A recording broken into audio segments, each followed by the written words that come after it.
Hello guys, আসসালামু আলাইকুম। আমি সুমাইয়া।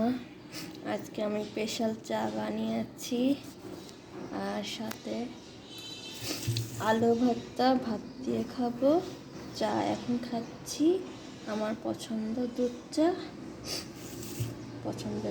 চা। বেশি বেশি লাইক করবেন প্লিজ প্লিজ। আর আলু ভর্তা করেছি শুকনো মরিচ, পেঁয়াজ, লবণ দিয়ে, একটু সাথে তেল দিয়েছি। তেল না দিলে আলু ভর্তা মজা হয় না। তেল দিয়ে করেছি। ওভাবে তেল না দিলে মজা হয় না আলু ভর্তা। এর জন্য শুকনো মরিচ, পেঁয়াজ, লবণ দিয়ে তেল দিয়ে করেছি। প্লিজ বেশি বেশি লাইক করে দিবেন।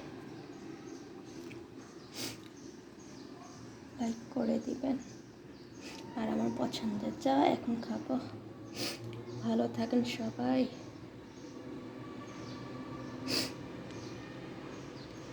বেশি গরম পড়তেছে, এবার খুব গরম লাগে।